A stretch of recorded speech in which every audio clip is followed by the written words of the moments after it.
হাদির মৃত্যুর প্রতিবাদে উত্তাল দেশ। রাজধানী সহ বিভিন্ন স্থানে রাতভর বিক্ষোভ, দুটি পত্রিকা অফিসে ভাঙচুর, আগুন। হত্যাকারীদের বিচার দাবিতে শাহবাগে অবস্থান। শোকস্তব্ধ সারা দেশ। হাদির মরদেহ সন্ধ্যা ৬টায় সিঙ্গাপুর থেকে পৌঁছাবে দেশে। কাল রাষ্ট্রীয় শোক, পরিবারের দায়িত্ব নেবে সরকার। মাত্র ৭ দিনের শখে হাদিকে হত্যার পরিকল্পনা বাস্তবায়ন করে ফয়সাল। গুলির ১২ ঘন্টার মধ্যে ছাড়ে দেশ, গায়েব করা হয় আলামত। ভারতের মহারাষ্ট্রে সবশেষ অবস্থান শনাক্ত। বেগম জিয়ার অসুস্থতায় প্রচারে কিছুটা ভাটা পড়লেও তফসিলের পর গুছিয়ে উঠছে বিএনপি। ঘাটতি দেখছেন না নেতারা। তারেক রহমান ফিরলে দলীয় কর্মকাণ্ড আরও চাঙ্গা হওয়ার আশা। এবং অতীত ঘাঁটাঘাঁটি না করে দেশ গঠনে ঐক্যবদ্ধ হওয়ার আহ্বান জামায়াত আমিরের। বন্ধুত্বপূর্ণ সম্পর্কের জন্য ভারতকে ফেরত দিতে হবে সাজাপ্রাপ্ত আসামিদের।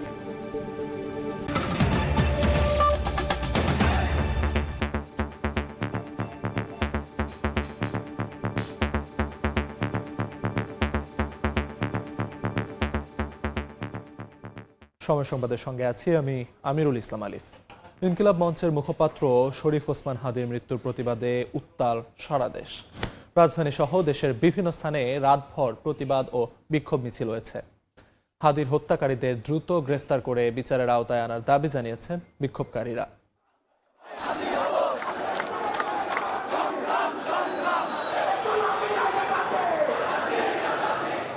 ইনকিলাব মঞ্চের মুখপাত্র শরীফ ওসমান হাদির মৃত্যুতে উত্তাল সারা দেশ। বৃহস্পতিবার রাতে সিঙ্গাপুর থেকে মৃত্যুর খবর পৌঁছানোর পরই উত্তাল হয়ে ওঠে শাহবাগ ও টিএসসি এলাকা। হাদির হত্যাকারীদের বিচারের দাবিতে শুরু হয় বিক্ষোভ। শরীফ ওসমান হাদিকে যারা হত্যা করেছে তাদেরকে অবিলম্বে বাংলাদেশের কাছে হস্তান্তর করতে হবে। আমরা সকলে ঐক্যবদ্ধ থাকব। আমরা সকলে আমাদের জায়গা থেকে দায়িত্বশীল হব যে এই ওসমান হাদিকে যারা খুন করে ভারতে পালিয়েছে তাদেরকে ফেরত দিতে হবে। আমাদের সবার মাথার দর নির্ধারণ হয়েছে, আর ঘরে বসে থাকার সুযোগ নাই। আমরা এবার নামছি, ৫ আগস্টের আগেও নেমেছিলাম, শহীদই হব, শহীদই মৃত্যু হব সেই আকাঙ্ক্ষা নিয়ে আমরা আবারও নেমেছি। যদি মৃত্যু হয় আমাদের শত্রুদেরকে মোকাবেলা করে মরব। কারওয়ান বাজার ও ফার্মগেটেও হয় বিক্ষোভ। দৈনিক প্রথম আলো ও ডেইলি স্টারের প্রধান কার্যালয়ে ভাঙচুর ও অগ্নিসংযোগের ঘটনা ঘটে। মোতায়েন করা হয় সেনাবাহিনী। পরে ফায়ার সার্ভিস আগুন নিয়ন্ত্রণে আনে। উদ্ধার করা হয় আটকে পড়াদের। হাদির মৃত্যুর ঘটনায় জড়িতদের বিচার দাবিতে মিছিল নিয়ে গাজীপুরের শিববাড়িতে জড়ো হন বিক্ষুব্ধ জনতা। এ সময় স্লোগানে উত্তাল হয়ে ওঠে রাজপথ। হত্যাকাণ্ডের দৃষ্টান্তমূলক শাস্তির পাশাপাশি জুলাই যোদ্ধাদের নিরাপত্তা নিশ্চিতের দাবি জানান তারা। রাজশাহীতে বিক্ষোভ হয়েছে হাদির হত্যাকারীদের বিচারের দাবিতে। রাতে এক পর্যায়ে বুলডোজার দিয়ে গুড়িয়ে দেওয়া হয় মহানগর আওয়ামী লীগের কার্যালয়। চাঁপাইনবাবগঞ্জে বৃহস্পতিবার রাত 11:30টার দিকে জেলা শহরের বাতেনখার মোড় থেকে বিক্ষোভ মিছিল বের হয়। ইনকিলাব মঞ্চের মুখপাত্র শরীফ ওসমান হাদির মৃত্যুর খবরে তার নিজ জেলা ঝালকাঠিতে মহাসড়কে আগুন জ্বালিয়ে বিক্ষোভ হয়। এতে অংশ নেন বিভিন্ন রাজনৈতিক দলের নেতাকর্মী সহ নানা শ্রেণী পেশার মানুষ। আমরা হাদির এই যে খুনের দৃষ্টান্তমূলক শাস্তি চাই। ওর বাচ্চাটা যাতে সম্মানজনকভাবে থাকতে পারে, এটা সরকার জানি খুব কেয়ারফুলি দেখে। লক্ষ্মীপুর জেলা শহরের উত্তর তেমুহুনি ট্রাফিক চত্বর এলাকা থেকে বিক্ষোভ মিছিল বের করেন বিক্ষুব্ধ ছাত্র জনতা। তুষার আহমেদ ইমন, সময় সংবাদ। এই মুহূর্তে রাজধানীর শাহবাগে আছেন সহকর্মী মনির হোসেন। সরাসরি যাচ্ছি তার কাছে। শরীফ ওসমান হাদির মৃত্যুতে একদিকে যেমন শোকে স্তব্ধ সারা দেশ, সেই সঙ্গে ক্ষোভে ফেসে উঠছে বিক্ষুব্ধ ছাত্র জনতা। আমরা এই মুহূর্তে আছি শাহবাগ মোড়ে। এখানে গত রাত থেকে আমরা যেটা দেখছি যে ছাত্র জনতা অবস্থান নিয়েছে, সেই অবস্থান কিন্তু এখনও আছে শাহবাগ ব্লকেট করে। বিশেষ করে গত রাত 9:45 যখন সিঙ্গাপুর থেকে ইনকিলাব মঞ্চের মুখপাত্র শরীফ ওসমান হাদির মৃত্যুর খবর আসে, তারপর থেকেই আমরা দেখতে পেয়েছি এই অবস্থান। তারপর থেকেই মূলত যে বিক্ষোভ এবং ক্ষোভে ফেসে উঠে ছাত্র জনতা, সেটি আসলে আমরা দেখতে পাচ্ছি। পাচ্ছি এখানে সকাল থেকে আমরা দেখছি যে নানা স্লোগান দিচ্ছেন তারা, সেই সঙ্গে তারা আসলে নিশ্চিত করতে চাচ্ছেন যে হাদি হত্যাকাণ্ডের যে সুষ্ঠু বিচার, সেই বিচার নিশ্চিতের দাবি জানাচ্ছেন। সেই সঙ্গে তারা বলছেন যে হাদির যেই হত্যাকাণ্ড করা হয়েছে এবং সেটি যেই সুদীর্ঘ পরিকল্পনায় করা হয়েছে সেটি স্পষ্টভাবে বোঝা যাচ্ছে, এবং সেই হত্যাকাণ্ড ঠেকাতে না পারা আইন শৃঙ্খলা বাহিনীর যেমন ব্যর্থতা,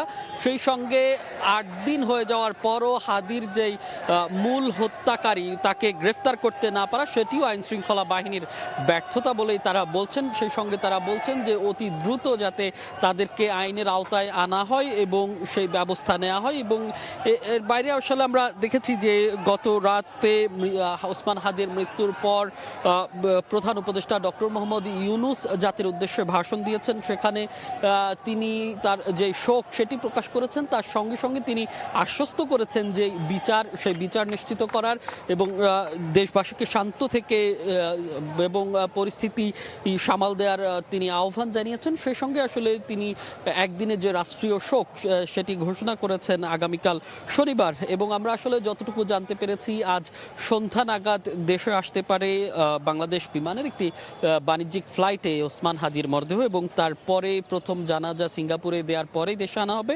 তারপরেই আগামীকাল শনিবার বাদ-জোহর মানিক মিয়া এভিনিউতে তার জানাজা হওয়ার কথা রয়েছে। এবং আমরা আসলে দেখেছি শুধু ছাত্র জনতায় নয়, এই যে শোক, সেই শোকে সামিল হয়েছে বিভিন্ন রাজনৈতিক দল থেকে শুরু করে দেশের সব মহল, এবং বিভিন্ন রাজনৈতিক দলের যে শীর্ষ নেতারা রয়েছেন তারাও তাদের শোক জানিয়েছেন। বিএনপির ভারপ্রাপ্ত চেয়ারম্যান শোক জানিয়েছেন, বাংলাদেশ জামাত ইসলামীর আমির ডাক্তার শফিকুর রহমান শোক জানিয়েছেন, এবং অন্যান্য যে রাজনৈতিক দলগুলো আছে তারাও শোক জানিয়েছেন। এবং আজকে দুপুরের পর, অর্থাৎ আজকে যেহেতু শুক্রবার জুমার পর, এই শাহবাগে ইনকিলাব মঞ্চ থেকে যে একটি কর্মসূচি ঘোষণা করা হয়েছে, এখানে বিক্ষোভ করা হবে, বিক্ষোভ মিছিল এবং বিক্ষোভ সমাবেশ করা হবে। এবং এখান থেকেই তাদের যে দাবি, সেই দাবি তারা বলছেন এবং বলছেন আসলে এই যে হত্যাকাণ্ডের সাথে যেই আসামিরা আছে তাদেরকে গ্রেফতার অতি দ্রুত করতে হবে এবং বিচার নিশ্চিত করতে হবে। এই হাদি হত্যাকাণ্ডের বিচার নিশ্চিত না হওয়া পর্যন্ত তারা এই শাহবাগ মোড় ছাড়বে না বলেই তারা ঘোষণা করছেন, এবং তারা এখানে অবস্থান নেওয়ার ঘোষণা দিচ্ছেন। এখনো আসলে যে ছাত্র জনতা আসলে অবস্থান নিচ্ছে শাহবাগে, এবং খণ্ড খণ্ডভাবে আমরা কিছুক্ষণ পর পর মিছিল দেখছি, স্লোগান দিচ্ছেন তারা। এবং সকাল থেকে যে উপস্থিতি ছিল, দিন বাড়ার সঙ্গে সঙ্গে সেই উপস্থিতিও বাড়ছে। এবং আমাদেরকে এখানকার যারা আছেন অবস্থানকারীরা তারা যেটি জানিয়েছে যে জুমার নামাজেরও ব্যবস্থা এখানে করা হচ্ছে, অর্থাৎ শাহবাগেই জুমার নামাজ পড়া হবে, এবং সেই জুমার নামাজের পর তাদের যে গত রাতে ঘোষণা দিয়েছিল কর্মসূচি, সেই কর্মসূচি তারা পালন করবেন। এবং যদি একটু জানিয়ে রাখি, ইনকিলাব মঞ্চের মুখপাত্র ওসমান হাদিকে গত শুক্রবার অর্থাৎ 12 ডিসেম্বর রাজধানীর নয়াপল বিজয়নগর এলাকায় একটি মোটরসাইকেল যোগে আততায়ীরা এসে তাকে গুলিবিদ্ধ করে, এবং তারপরে জরুরি অবস্থায় তাকে ঢাকা মেডিকেল কলেজ হাসপাতালে নেওয়া হয় এবং সেখানে অস্ত্রোপচার হয়। এবং সেখানকার অবস্থা আরও অবনতি হওয়ার পর তাকে সেদিনই এভার কেয়ার হাসপাতালে নেওয়া হয় এবং সেখানেই তিনি চিকিৎসাধীন ছিলেন। তবে তার অবস্থার অবনতি ঘটলে উন্নত চিকিৎসার জন্য তাকে সিঙ্গাপুর জেনারেল হাসপাতালে নেওয়া হয় এবং সেখানেই তিনি চিকিৎসাধীন ছিলেন। এবং সেখান থেকেই আসলে বারবার চিকিৎসকরা যেটি জানাচ্ছিলেন যে তার অবস্থা দিন দিন খারাপের দিকে যাচ্ছে এবং অত্যন্ত সংকটাপন্ন রয়েছে হাদির জীবন। এবং সবশেষ গতকাল রাত 9:45 নাগাদ চিকিৎসকরা জানিয়েছেন যে হাদি আর বেঁচে নেই। এবং তারপর থেকেই আমরা দেখেছি যে সারা দেশ যেমনটা আসলে শুরুতেই বলছিলাম যে সারা দেশ একদিকে যেমন শোকে স্তব্ধ হয়ে রয়েছে, সেই সঙ্গে ক্ষোভেও ফেসে উঠছে ছাত্র জনতা থেকে শুরু করে সব শ্রেণী পেশার মানুষ। তারা আসলে বলছিলেন যে হাদি যেই আগ্রাসন বিরোধী যেই কণ্ঠ ছিল সেই কণ্ঠকে রোধ করা হয়েছে, বিশেষ করে ভারতের বিপক্ষে হাদির যেই বলিষ্ঠ কণ্ঠস্বর সেটি আসলে এই হত্যাকাণ্ডের মধ্য দিয়ে রোধ করা হয়েছে। যদিও যেই বিক্ষুব্ধ ছাত্র জনতা এবং যেই যারা আসলে হাদির হত্যাকাণ্ডের বিচার আসলে দাবি করছেন তারা আসলে বলছিলেন যে এই হাদির হত্যাকাণ্ডের মধ্য দিয়ে আসলে তারা যেই কণ্ঠ রোধ করতে চেয়েছে সেটি আসলে রোধ করা সম্ভব নয় এবং তারা সবাই একযোগে সেই প্রতিবাদ করবেন এবং তারা আসলে বলছেন যে আগ্রাসন বিরোধী আওয়াজ হাদি তুলেছিলেন সেই আওয়াজ তারা আরও জোরালো করবেন এবং সেই আগ্রাসনবাদ বন্ধ করেই তারা ঘরে ফিরবেন এবং সেটি বন্ধ করতে যত ধরনের পদক্ষেপ কিংবা কর্মসূচি সেটি আসলে তারা চালিয়ে যাবেন এবং সেই সঙ্গে আসলে আমরা দেখেছি বিভিন্ন রাজনৈতিক দলের থেকেও বিভিন্ন কর্মসূচি পালন করা হয়েছে গত রাতেও আমরা দেখেছি এবং সেই সঙ্গে এখানে এসেছিলেন বিভিন্ন দলের নেতৃবৃন্দ শাহবাগে এসেছিলেন তাদের যে সংহতি সেটি জানিয়েছিলেন এবং সদ্য পদত্যাগ করা দুজন উপদেষ্টা আসিফ মাহমুদ সজীব ভুঁইয়া এবং মাহফুজ আলম তিনিও এসেছিলেন এবং তারাও তাদের যেই হাদির প্রতি শোক প্রকাশ করেছেন এবং সেই সঙ্গে যে আন্দোলন সেই আন্দোলনের সাথে সংহতি জানিয়েছেন এবং তারাও আসলে যেটি বলছিলেন যে সুষ্ঠু বিচার নিশ্চিত করতে হবে এবং একটু যদি জানিয়ে রাখি যে হাদির মৃত্যুর খবরের পর থেকেই তারা এখানে অবস্থান নিয়েছেন এবং এখনো পর্যন্ত অবস্থান নিচ্ছেন বাত জুমা এখানে তাদের যে কর্মসূচি সেই কর্মসূচি অনুষ্ঠিত হবে সবশেষ যদি বলতে হয় যে এই শাহবাগ থেকেই তারা বলছেন যে হাদির হত্যাকাণ্ডের যে বিচার সেই বিচার তারা নিশ্চিত করতে চান সেই সঙ্গে আইন শৃঙ্খলা বাহিনী সেই আইন শৃঙ্খলা বাহিনীর আরও সক্ষমতা জোরদারেরও দাবি জানাচ্ছেন তারা তো শাহবাগ থেকে এই ছিল এখনকার মতো আমার কাছে সবশেষ শাহবাগ থেকে সবশেষ খবরাখবর জানাচ্ছিলেন সহকর্মী মনির হোসেন। ইনকিলাব মঞ্চের মুখপাত্র ওসমান হাদির মৃত্যুতে শোকস্তব্ধ সারা দেশ। হাদির মরদেহ সিঙ্গাপুর থেকে সন্ধ্যা 6টায় পৌঁছাবে দেশে।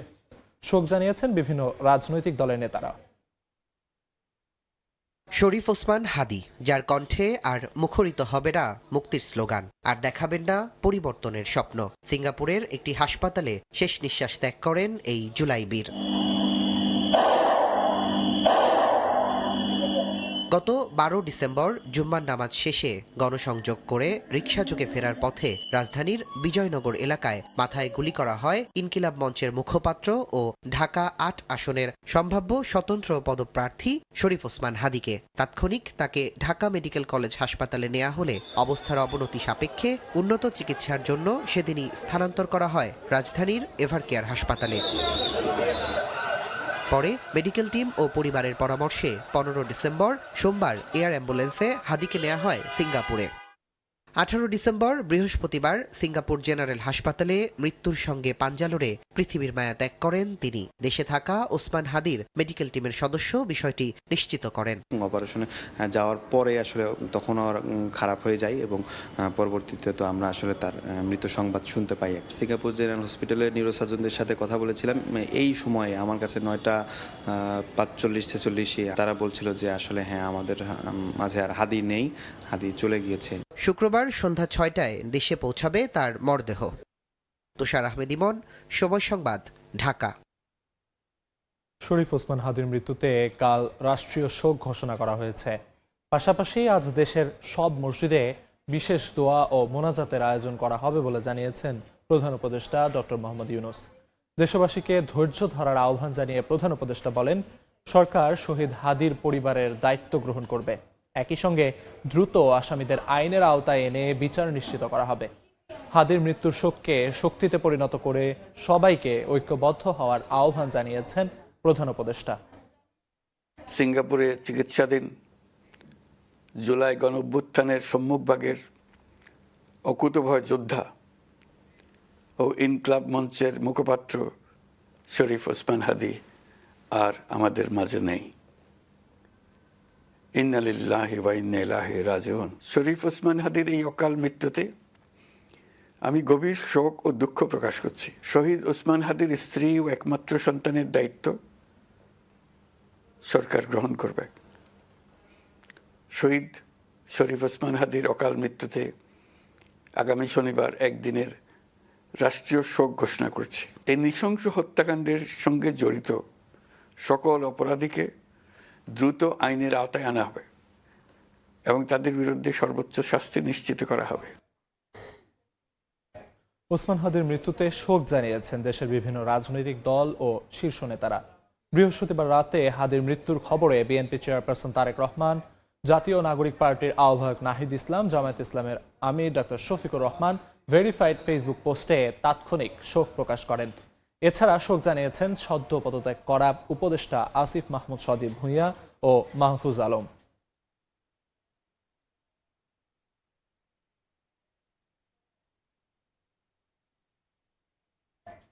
ওসমান হাদির মৃত্যুতে শোকের ছায়া নেমে এসেছে তার গ্রামের বাড়ি ঝালকাঠির নলছিড়িতে। এই মুহূর্তে সেখানে আছেন সহকর্মী অপূর্ব অপু, সরাসরি যাচ্ছি তার কাছে। নিহত ওসমান হাদির গ্রামের বাড়ি ঝালকাঠির জেলার নলছিটি উপজেলার পৌর এলাকাতেই। আর সেই বাড়ির সামনেই তার যে গ্রামের বাড়ি, সেই বাড়ির সামনেই আমরা রয়েছি এই মুহূর্তে। আমার পেছনের এই টিন শেড ঘরেই তার জন্ম, তার বেড়ে ওঠা, এবং এখান থেকেই তিনি তার এই বাড়িতে থেকে তিনি তার স্থানীয়ভাবে এখানে দাখিল এবং কামিল মাদ্রাসায় পড়াশোনা করে পরবর্তীতে তিনি ঢাকা বিশ্ববিদ্যালয়ে পড়াশোনা পাঠ চুকান। এলাকাবাসী গতকালকে যখন তার এই মৃত্যুর খবর ছড়িয়ে পড়ে, তারপর পরই স্বজনদের পাশাপাশি এলাকাবাসীরাও কিন্তু আসলে ভিড় করছে। সেই সাত সকাল থেকে আমরা যখন সকাল 6টায় থেকে এখান থেকে সকাল সময়ের দর্শকদেরকে জানানোর চেষ্টা করছিলাম, আমরা দেখছি যে বিভিন্ন শ্রেণী পেশার মানুষ সকাল থেকে আসছে। এই মুহূর্তে এখানে বাংলাদেশ জামায়াতে ইসলামের কেন্দ্রীয় নেতারাও এসেছেন, জামায়াতের ঝালকাঠি জেলার নেতারা এখানে উপস্থিত রয়েছেন। কেন্দ্রীয় নেতা জামায়াতের শেখ নেয়ামুল করিম তিনি নেতাকর্মীদের সাথে নিয়ে রয়েছেন। এই বাড়িতে মূলত এই মুহূর্তে আসলে তার ভগ্নিপতি অর্থাৎ নিহত হাদির বোন ভগ্নিপতি রয়েছে, এর বাইরে অন্য কেউ নেই। এলাকাবাসী যেটি বলছেন যে যখনই হাদি মাত্র অল্প কিছুদিন আগেও তিনি তার এই গ্রামের বাড়িতে এসেছিলেন, সবার সাথেই তিনি স্বভাবসুলভভাবে খুবই আন্তরিকভাবে মেলামেশা করেন, এবং অনেক মানুষই এখানে এসেছেন, একদম চাপোষা মানুষ এসেছেন, কেউ কেউ গুমড়ে কাঁদছে, কেউ অঝরে কাঁদছে। এবং পরিবারের পক্ষ থেকে একটি তথ্য জানানো হয়েছে যে হাদির শেষ ইচ্ছা ছিল, তিনি সবসময়ের জন্য বিপ্লবী ছিল, ছোট থেকেই তিনি তার কণ্ঠস্বর বিপ্লবী ছিল। তার একটি ইচ্ছা ছিল যে তার মৃত্যুর যদি হয় কখনো অনাকাঙ্ক্ষিত বা মৃত্যু হয়, শহীদের মৃত্যু হয়, সেই ক্ষেত্রে তার বাবার কবরের পাশে যেন তাকে সমাহিত করা হয়। এটি হচ্ছে তার পরিবারের পক্ষ থেকে আমাদের কাছে জানানো হয়েছে। যদিও বা যেহেতু এখন পরিবার এটাও বলছে যে যেহেতু এটি এখন রাষ্ট্রীয় বিষয় হয়ে দাঁড়িয়েছে, সেই ক্ষেত্রে সরকার এবং পরিবারের যৌথ সিদ্ধান্তে পরবর্তীতে কোথায় তাকে দাফন করা হবে সেই সিদ্ধান্তটি নেওয়া হবে। তবে গ্রামবাসী, এলাকাবাসী, ঝালকাঠিবাসী এখন অপেক্ষা করছে এক নজর শেষ দেখবার জন্য। তারা অশ্রুসিক্ত চোখে জলে তারা বিদায় জানাবে তাদের প্রিয় হাদিকে। তার গ্রামের বাড়ি ঝালকাঠি নলছিটি থেকে আমার কাছে এই সকাল পর্যন্ত সবশেষ এতটুকুই খবর ছিল।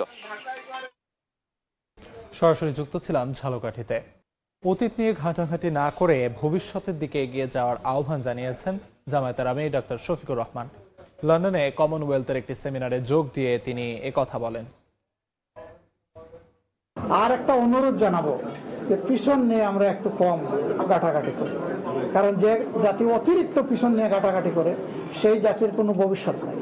আমরা ভবিষ্যতের আশা নিয়ে সামনে এগিয়ে যেতে চাই। আল্লাহ আমাদেরকে সাহায্য করুন। ভারত আমাদের বন্ধু দেশ, আমরাও চাই যে ভারত বন্ধু হিসাবে তার দায়িত্ব পালন করুক। ভারতের উচিত হবে বাংলাদেশের চিহ্নিত, পলাতক, সাজাপ্রাপ্ত যতগুলা মানুষ আছে সবগুলাকে সসম্মানে বাংলাদেশের হাতে তুলে দেওয়া। দেখছেন সময় সংবাদ। আগামী বছর 27 মার্চ কাতারের লুসাইল স্টেডিয়ামে ফাইনাল সেমির মুখোমুখি হবে বিশ্ব চ্যাম্পিয়ন আর্জেন্টিনা ও ইউরো চ্যাম্পিয়ন স্পেন। 3 বছর আগে যে লুসাইলে তৃতীয় বিশ্বকাপ জয়ের উৎসবে মেতেছিল আর্জেন্টিনা, সেখানেই আরও একটি শিরোপা জয়ের মিশনে নামবে তারা। ইউরোপ ও লাতিন আমেরিকা মহাদেশ সেরা প্রতিযোগিতার 2 চ্যাম্পিয়ন দলের মধ্যে এক ম্যাচের এই লড়াইয়ের অপেক্ষায় সমর্থকরা। সময় সংবাদের শীর্ষ সংবাদগুলো জানিয়ে দিচ্ছি আরেকবার।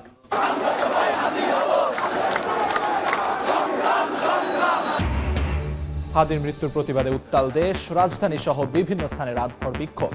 2টি পত্রিকা অফিসে ভাঙচুর, আগুন, হত্যাকারীদের বিচার দাবিতে শাহবাগে অবস্থান। শোকস্তব্ধ সারা দেশ। হাদির মরদেহ সন্ধ্যা 6টায় সিঙ্গাপুর থেকে পৌঁছাবে দেশে। কাল রাষ্ট্রীয় শোক, পরিবারের দায়িত্ব নেবে সরকার।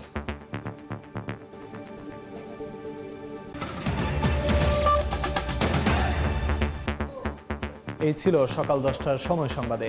এ সময়ের বাণিজ্যের সঙ্গে থাকবেন মালিহা সোহরাওয়ার্দী। ধন্যবাদ আলিফ। এই সময়ের বাণিজ্য নিয়ে আসছি কিছুক্ষণ পর, সঙ্গে থাকুন সময়ের।